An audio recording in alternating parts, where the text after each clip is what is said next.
मजबूत होने में मज़ा ही तब है जब सारी दुनिया कमज़ोर कर देने पर तुली हो। Hello guys, what's up, I hope you are doing well. I am Rupesh and welcome to Rupesh edutech.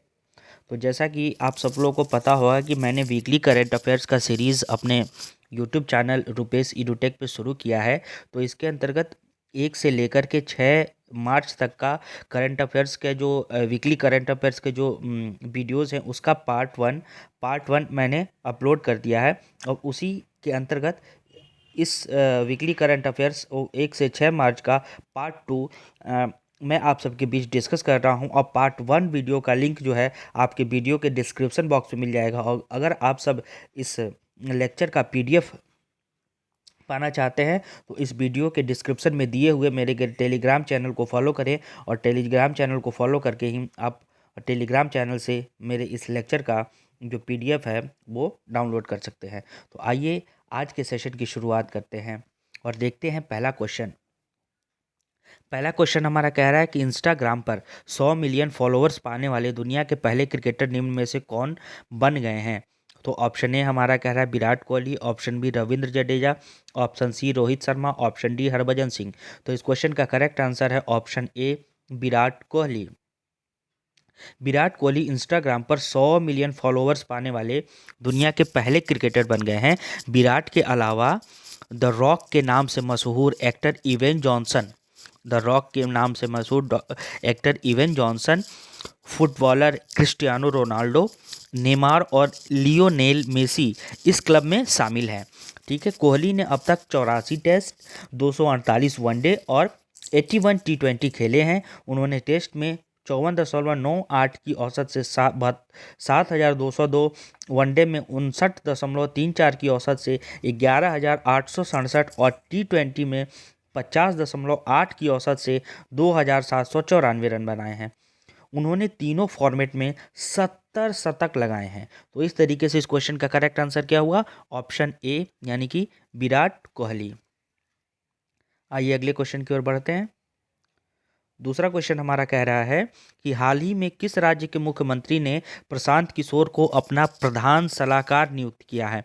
Option A Bihar, option B Karnataka, option C Assam, option D Punjab. तो इस क्वेश्चन का करेक्ट आंसर है ऑप्शन डी यानी कि पंजाब। पंजाब के मुख्यमंत्री कैप्टन अमरिंदर सिंह ने प्रशांत किशोर को अपना प्रधान सलाहकार नियुक्त किया है। बता दें, आप सबको पता होना चाहिए कि पंजाब में अगले साल विधानसभा चुनाव होने हैं। और प्रशांत किशोर क्या है कि प्रशांत किशोर ने 2017 में पंजाब विधानसभा चुनाव के दौरान कांग्रेस के चुनाव के अभियान की कमान संभाली थी। ठीक है, इससे पहले प्रशांत किशोर प्रधानमंत्री नरेंद्र मोदी, दिल्ली के मुख्यमंत्री अरविंद केजरीवाल, आंध्र प्रदेश के सीएम जगनमोहन रेड्डी के लिए काम कर चुके हैं। तो इस तरीके से इस क्वेश्चन का करेक्ट आंसर क्या है, प्रशांत किशोर। आइए अगले क्वेश्चन की ओर बढ़ते हैं। अगला क्वेश्चन हमारा कह रहा है कि वरिष्ठ राजनयिक मनप्रीत बोहरा को किस देश में भारत का अगला उच्चायुक्त नियुक्त किया गया है।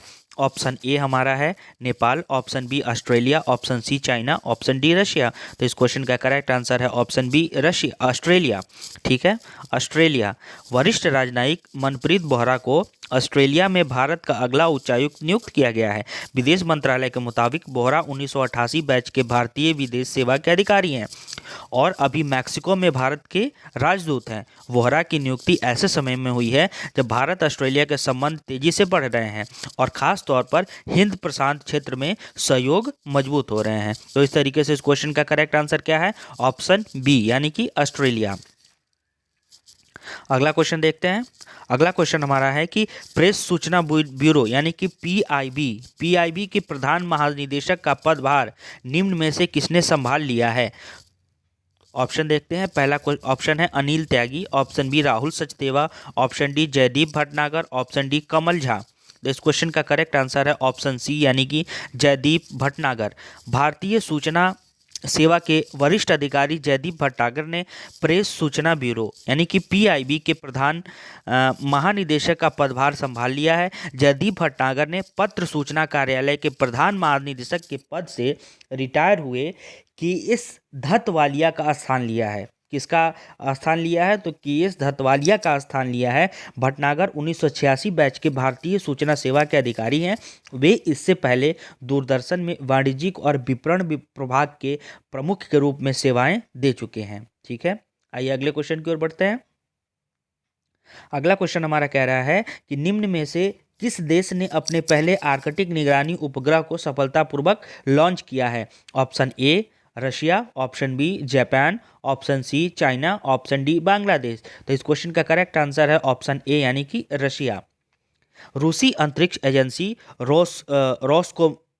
रोस्कोसमोस ने अपने पहले आर्कटिक निगरानी उपग्रह को सफलतापूर्वक लॉन्च किया है, जो आर्कटिक की जलवायु और पर्यावरण की निगरानी करेगा। यह उपग्रह मौसम संबंधी समस्याओं के साथ साथ जल विज्ञान समस्याओं को हल करने के लिए आवश्यक जानकारी एकत्र करेगा। यह उपग्रह आर्कटिक क्षेत्र की जलवायु और पर्यावरण की निगरानी भी करेगा। यह रूस के उत्तरी क्षेत्र में 24 घंटे सतत निगरानी प्रदान करेगा। तो इस तरीके से इस क्वेश्चन का करेक्ट आंसर क्या है?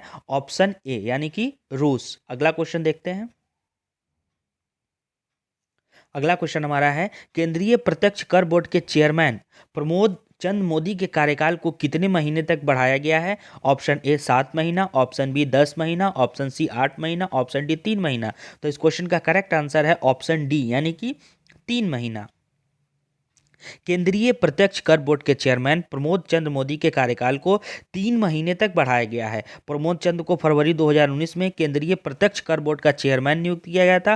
प्रमोद चंद मोदी भारतीय राजस्व सेवा यानी कि IRS यानी कि इंडियन रेवेन्यू सर्विस के 1982 बैच के अधिकारी हैं। केंद्रीय प्रत्यक्ष कर बोर्ड आयकर विभाग की नीति निर्माण के लिए नोडल एजेंसी है। आयकर विभाग केंद्रीय वित्त मंत्रालय के अधीन कार्य करता है। आयकर विभाग किसके अधीन कार्य करता है? तो केंद्रीय वित्त मंत्रालय के अधीन आयकर विभाग कार्य करता है। आइए अगला क्वेश्चन देखते हैं। अगला क्वेश्चन हमारा कह रहा है कि विश्व एनजीओ दिवस निम्न में से किस दिन मनाया जाता है? 10 मार्च, 12 मार्च, 27 फरवरी या 15 नवंबर। इस क्वेश्चन का करेक्ट आंसर है 27 फरवरी को विश्व एनजीओ दिवस मनाया जाता है। हर साल 27 फरवरी को विश्व स्तर पर विश्व एनजीओ दिवस के रूप में मनाया जाता है। विश्व एनजीओ दिवस का उद्देश्य लोगों को एनजीओ यानी कि नॉन गवर्नमेंटल ऑर्गेनाइजेशन, एनजीओ का फुल फॉर्म होता है non governmental organisation, NGO, charity, NPO, CSO के अंदर और अधिक सक्रिय रूप से शामिल होने के लिए प्रेरित करना है और एनजीओ और सार्वजनिक और निजी क्षेत्रों दोनों के बीच अधिक से अधिक सहजीवन को प्रोत्साहित करना है। 27 फरवरी 2014 को पहली बार विश्व एनजीओ दिवस मनाया गया था। पहली बार कब मनाया गया था विश्व एनजीओ दिवस? तो 27 फरवरी 2014 को पहली बार विश्व एनजीओ दिवस मनाया गया था। आइए अगले क्वेश्चन की ओर बढ़ते हैं।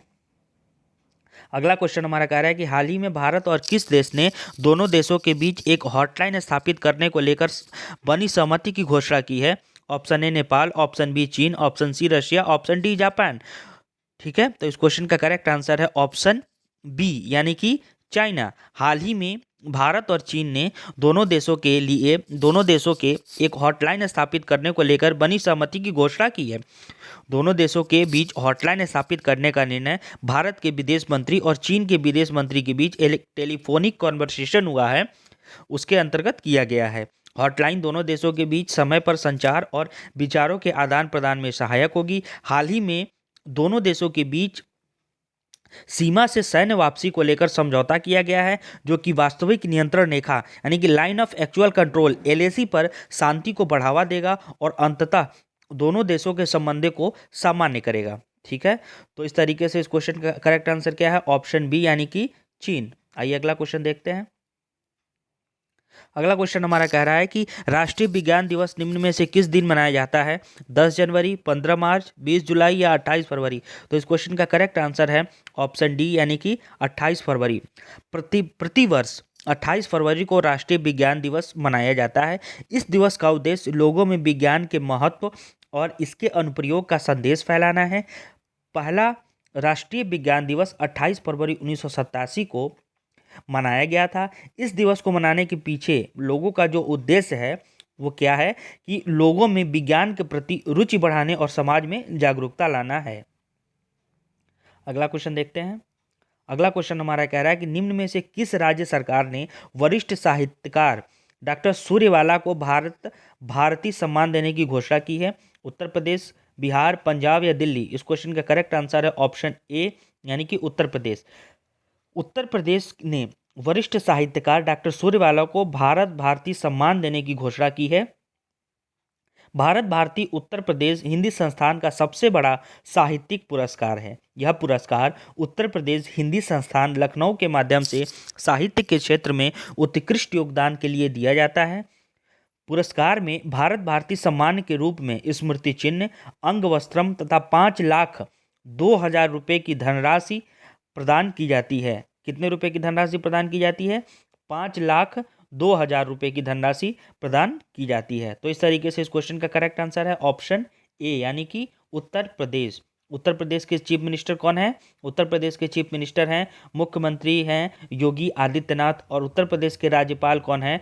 तो आनंदीबेन पटेल। आनंदीबेन पटेल जो हैं उत्तर प्रदेश की राज्यपाल हैं। आइए अगला क्वेश्चन देखते हैं। अगला क्वेश्चन हमारा कह रहा है कि हाल ही में भारतीय क्रिकेट टीम के किस तेज गेंदबाज ने अंतर्राष्ट्रीय और फर्स्ट क्लास क्रिकेट से संन्यास लिया है? Option A Kedar Jadhav, option B Ravindra Jadeja, option C R Vinay Kumar, option D Rohit Sharma. तो इस क्वेश्चन का करेक्ट आंसर है option C R Vinay Kumar. हाल ही में भारतीय क्रिकेट टीम के तेज गेंदबाज आर विनय कुमार ने अंतर्राष्ट्रीय और फर्स्ट क्लास क्रिकेट से संन्यास ले लिया है। विनय कुमार भारत की तरफ से 1 टेस्ट, 31 वनडे और 9 T20 मैच खेल चुके हैं। वे भारतीय टीम के लिए आखिरी बार नवंबर 2013 में मैदान पर उतरे थे। उन्होंने 31 वनडे मैचों में 37.44 की औसत से 38 विकेट लिए हैं। वहीं 9 T20 में उन्होंने 24.70 की औसत से 10 विकेट लिए हैं। तो इस तरीके से इस क्वेश्चन का करेक्ट आंसर क्या होगा? ऑप्शन सी यानी कि आर विनय कुमार। अगला क्वेश्चन देखते हैं। ठीक है, अगला क्वेश्चन देखते हैं। अगला क्वेश्चन हमारा कह रहा है कि global anti terrorist watchdog financial action task force यानी कि FATF ने किस देश को जून 2021 तक ग्रे लिस्ट में बनाए रखने का फैसला किया है? Option A Bangladesh, option B Pakistan, option C China, option D Nepal. तो इस क्वेश्चन का करेक्ट आंसर है ऑप्शन बी यानी कि Pakistan. Global anti terrorist watchdog financial action task force FATF ने पाकिस्तान को जून 2021 तक ग्रे लिस्ट में बनाए रखने का फैसला किया है। FATF द्वारा यह निर्णय आतंकवाद का मुकाबला करने हेतु 27 सूत्रीय कार्य योजना का पूरी तरह से पालन करने में देश की विफलता के मद्देनजर लिया गया था। आतंकी फंडिंग और मनी लॉन्ड्रिंग के सबसे ज़्यादा जोखिम वाले देशों को ग्रे सूची में शामिल किया जाता है। ग्रे सूची में किसको शामिल किया जाता है? कि आतंकी फंडिंग और मनी लॉन्ड्रिंग के सबसे ज़्यादा जोखिम वाले जो देश होते हैं उनको ही ग्रे सूची में शामिल किया जाता है। और इसी के अंतर्गत FATF ने क्या किया है कि पाकिस्तान को क्या किया है कि 2021 तक ग्रे सूची में रखने का फैसला किया है। ठीक है, अगला क्वेश्चन देखते हैं। अगला क्वेश्चन हमारा कह रहा है कि शून्य भेदभाव दिवस यानी कि जीरो डिस्क्रिमिनेशन डे निम्न में से किस दिन मनाया जाता है? Option A 1 March, option B 10 April, option C 12 जनवरी, ऑप्शन डी 20 अगस्त। तो इस क्वेश्चन का करेक्ट आंसर है ऑप्शन ए यानी कि 1 मार्च। विश्व स्तर पर हर साल 1 मार्च को शून्य भेदभाव दिवस मनाया जाता है। इस दिवस का उद्देश्य महिलाओं के अधिकारों की रक्षा करना और उनके सशक्तिकरण और लैंगिक समानता को बढ़ावा देना है। शून्य भेदभाव दिवस की शुरुआत 1 मार्च 2014 को शून्य भेदभाव दिवस की शुरुआत कब हुई थी? कि 1 मार्च 2014 को संयुक्त राष्ट्र एड्स कार्यक्रम UN AIDS United Nation acquired immuno deficiency syndrome. AIDS का अगर हम फुल फॉर्म देखें तो एड्स का फुल फॉर्म होता है एक्वायर्ड इम्यूनो डेफिशिएंसी सिंड्रोम के कार्यकारी निदेशक द्वारा की गई थी। हालांकि औपचारिक रूप से इसके मनाने जाने की शुरुआत UN एड्स द्वारा दिसंबर 2013 में विश्व एड्स दिवस पर अपने कार्यक्रम के बाद की गई थी। ठीक है, अगला क्वेश्चन देखते हैं। अगला क्वेश्चन कह रहा है कि भारतीय पुरातत्व सर्वेक्षण आर्कियोलॉजिकल सर्वे ऑफ इंडिया यानी कि ASI ने किस राज्य की सीतागढ़ी हिल्स के जुलजुल पहाड़ के पास एक टीले के नीचे दफन बौद्ध मठ की खोज की है? Option A Bihar, option B Uttar Pradesh, option C Jharkhand, option D Rajasthan. तो इस क्वेश्चन का करेक्ट आंसर है ऑप्शन सी यानी कि झारखंड। भारतीय पुरातत्व सर्वेक्षण आर्कियोलॉजिकल सर्वे ऑफ इंडिया ने झारखंड की सीतागढ़ी हिल्स के जुलजुल पहाड़ के पास एक टीले के नीचे दफन बौद्ध मठ की खोज की है। इस स्थल के नज़दीक पहले भी एक प्राचीन बौद्ध स्थल इसी तरह के टीले के नीचे दफन पाया गया था। वरद मुद्रा, यानी वरद मुद्रा का मतलब क्या होता है कि हाथ से वरदान देने का इशारा में देवी तारा की 4 मूर्तियां प्राप्त हुई हैं। तो इस तरीके से इस क्वेश्चन का करेक्ट आंसर क्या है? ऑप्शन सी यानी कि झारखंड। अगला क्वेश्चन देखते हैं। अगला क्वेश्चन कह रहा है हमारा कि तमिलनाडु सरकार ने कोविड-19 प्रसार को रोकने हेतु राज्य में लागू मौजूदा प्रतिबंधों को कितने तारीख तक बढ़ाया है? Option A 10 March, option B 20 April, option C 10 August, option D 31 March. इस क्वेश्चन का करेक्ट आंसर है ऑप्शन डी यानी कि 31 मार्च। तमिलनाडु सरकार ने कोविड-19 के प्रसार को रोकने के लिए राज्य में लागू मौजूदा प्रतिबंधों को 31 मार्च तक बढ़ाया है। राज्य सरकार ने जिलाधिकारियों को फेस मास्क के इस्तेमाल, साफ हाथ रखने और सोशल डिस्टेंसिंग सुनिश्चित करने के लिए कहा है। ठीक है, अधिकारियों को ट्रेन और हवाई यात्रा सहित विभिन्न गतिविधियों से संबंधित एसओपीज को सख्ती से लागू करने के लिए कहा गया है। ठीक है, आइए अगला क्वेश्चन देखते हैं। अगला क्वेश्चन जो हमारा है वो कह रहा है कि राष्ट्रीय प्रोटीन दिवस निम्न में से किस दिन मनाया जाता है? Option A 10 April, option B 12 मई, ऑप्शन सी 27 फरवरी, ऑप्शन डी 10 नवंबर। तो इस क्वेश्चन का करेक्ट आंसर है ऑप्शन सी यानी कि 27 फरवरी को। भारत में 27 फरवरी को प्रोटीन दिवस मनाया जाता है। इस दिवस के द्वारा प्रोटीन के पोषण संबंधी लाभों के बारे में जागरूकता फैलाई जाती है। इस वर्ष प्रोटीन दिवस की जो थीम है वो पावरिंग विथ प्लांट प्रोटीन है। इस वर्ष जो प्रोटीन दिवस की थीम क्या है? थीम बहुत इंपॉर्टेंट है, इसको आप लोग याद रखिएगा कि पावरिंग विथ प्लांट प्रोटीन है। इस दिवस का मुख्य उद्देश्य प्रोटीन की कमी के बारे में जागरूकता को पैदा करना है। ठीक है, तो अगर आप सब मेरे इस लेक्चर का जो पीडीएफ पाना चाहते हैं तो आप नीचे डिस्क्रिप्शन बॉक्स में दिए गए मेरे टेलीग्राम चैनल के लिंक को फॉलो करें और वहां से आप इस वीडियो के लेक्चर को इस लेक्चर के पीडीएफ को डाउनलोड कर सकते हैं। तो आई होप कि आज का मेरा ये वीडियो आप सबको अच्छा लगा होगा। अच्छा लगा तो मेरे चैनल को लाइक शेयर और सब्सक्राइब करना ना भूलें। Thank you for watching this video.